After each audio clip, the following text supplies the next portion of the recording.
Kung ang pinag-uusapan po natin Sumagot dito, ka muna. Tama o hindi? Ba't tayo mo sumagot? tayo po kasi as captain. Hindi, sasagot ka muna. Opo. Tinatanong lang, napakasimple eh. Madam Chair, ba't hindi siya makasagot? Opo, Okay. doon sa example niyo po. Okay, kaya kita tinatanong ng ganon. Sa kuryente, hindi siya kami makakapamili. Wala kaming ibang pupuntahan. Isa lang ang supermarket. Tama o hindi? Opo. Sumagot ka. Oh. Yun ang problema eh.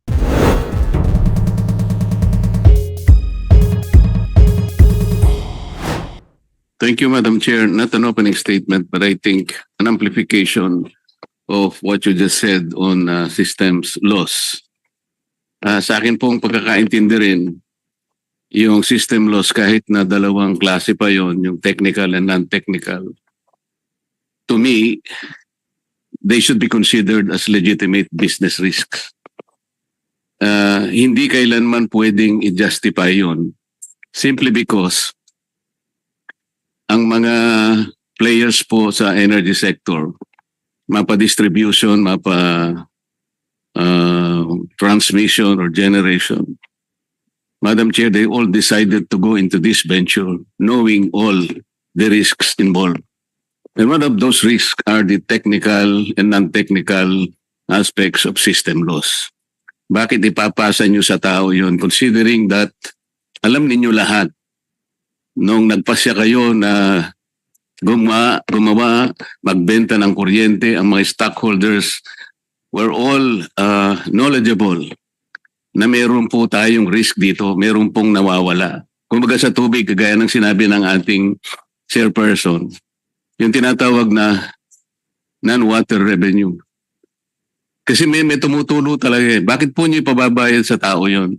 That cannot be justified. That's number one.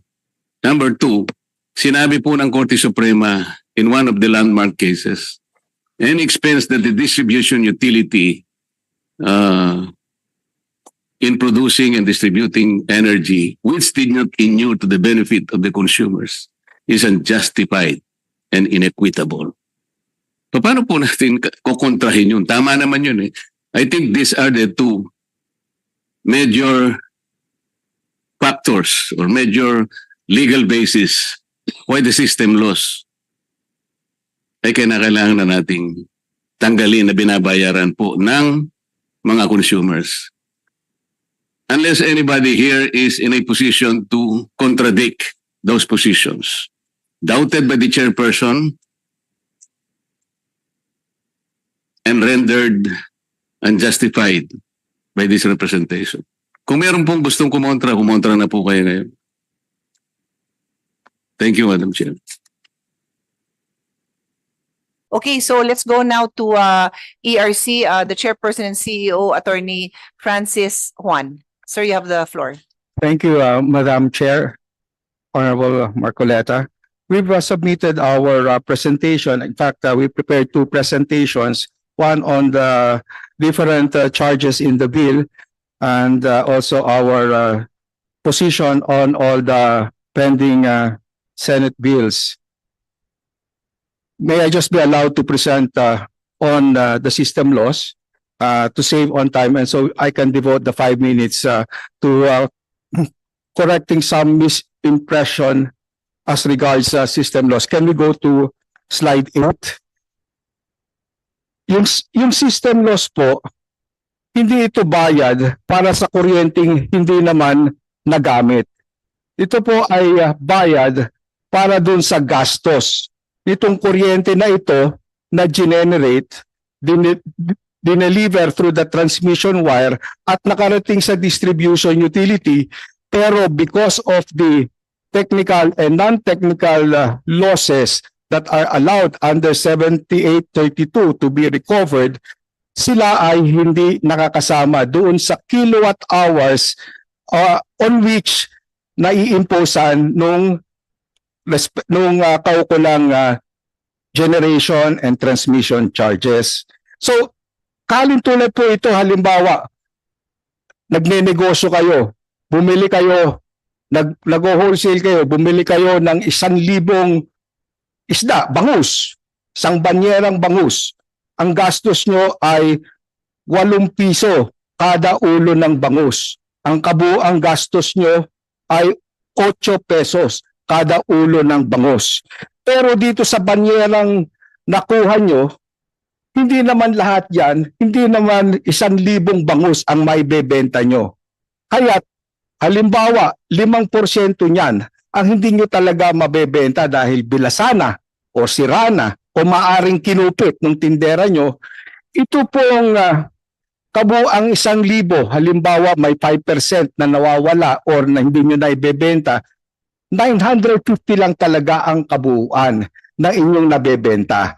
Kung kayo ang magbebenta nito at gusto nyo balik puhunan lang yung 8,000 na inyong ginastos para do sa 1,000 na bangus na yan, magkano nyo ibebenta? Definitely hindi 8 yung original na per unit price. Isasama nyo dito yung spoilage, di ba? In manufacturing, kasama yan. Kaya kung ang may bebenta nyo lang kandidad ay 950, per unit cost niyan ay hindi 8, but 842. Yung 0.42 na yan po ang sumasalo doon sa gastos ng system loss. Ngayon, bakit hindi na lang distribution utility ang sasagot nito? Ang distribution utility po, hindi yan ang negosyo. Ang kanya pong negosyo ay yung maghatid ng kuryente sa pamamagitan ng mga linya na ipinapatayo niya. Ngayon, kaninong negosyo ito? Sa generation company. Kaya nga, ang distribution utility, pinapass through lang yan. So, dun po sa mga komento na dapat ay sagutin niya ng distribution utility, yes, merong portion yan ang ipinasasagot ng batas sa distribution utility. Kasi lumabis na doon sa itinakdang system loss cap, yung gastos na na-incur niya for its actual system losses.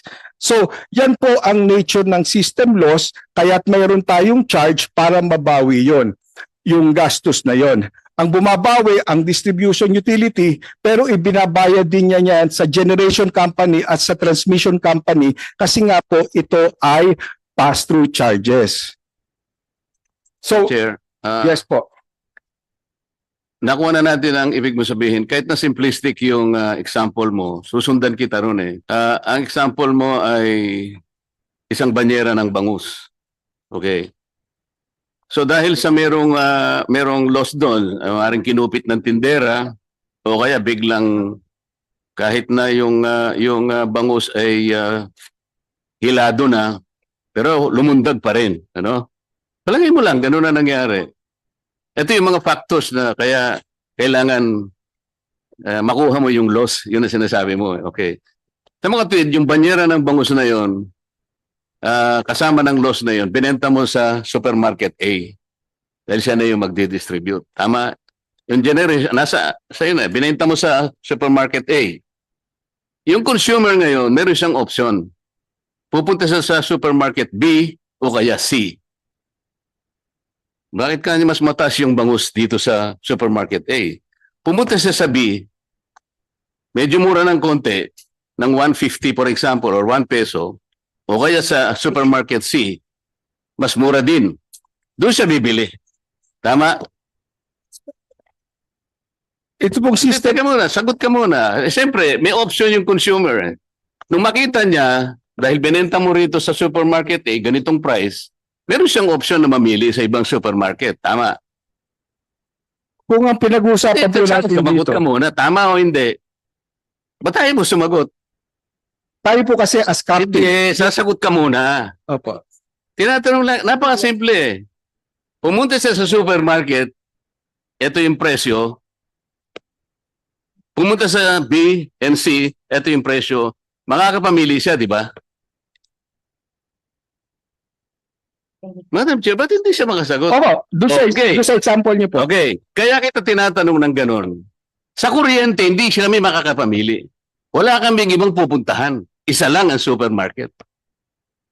Tama o hindi? Opo. Sumagot ka. Oh. Yun ang problema eh. Huwag din yung gagamitin yung ibang perishable commodities. Pumunta ka sa isang supermarket, meron daga na kumakain sa mga produkto. It's a loss. Merong mga nagnanakaw doon. nangyayari yun every day. It's a loss. Hindi lang mga outsiders, maring yung sarili mong nagtatrabaho doon, nagbubulsa. So loss lahat ito eh. Yung supermarket, yung loss na yun, hindi niya ipapataw doon sa prevailing price ng kanilang produkto. Kasi yung consumer has the option to go to other outlets. In the case of electricity, Madam Chair, wala silang option eh.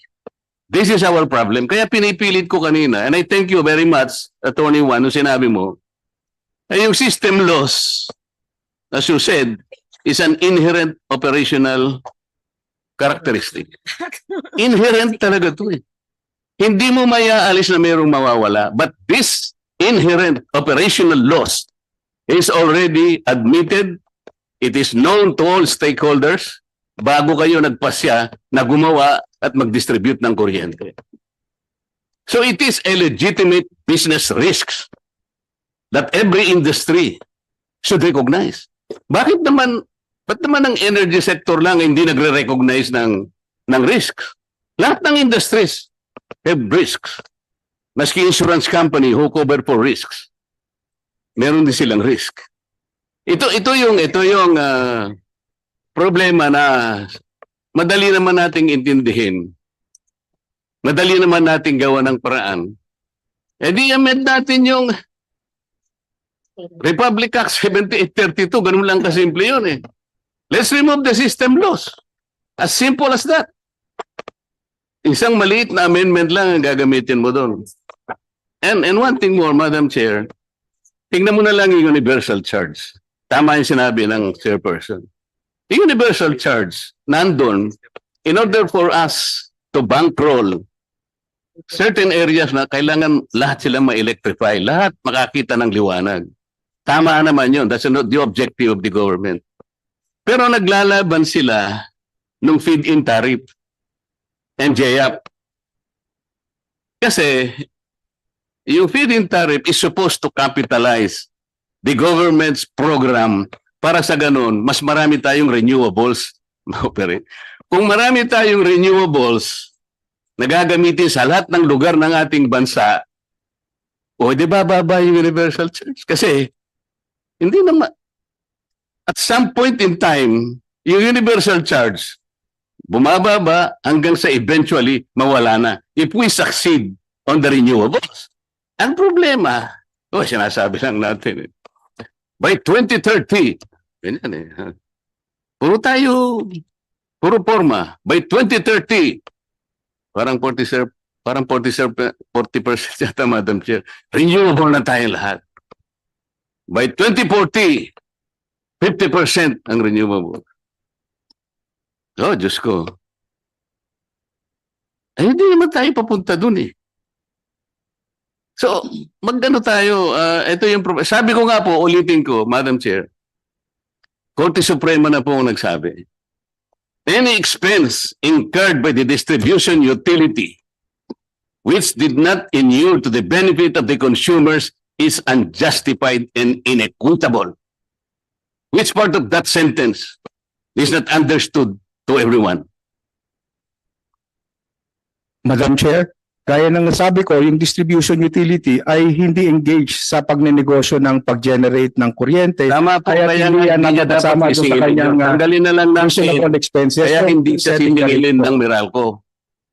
Kasi kung wala na siya, hindi na recognize, hindi naman hiningil ang Meralco. We're not blaming anybody here. Ang pinag-uusapan, saan ang gagaling yung system loss? Sa generation lang naman, tsaka sa transmission eh. If you do not recognize that, walang kukolektahin ng Meralco. Problem solved. Thank you po, Madam Chair.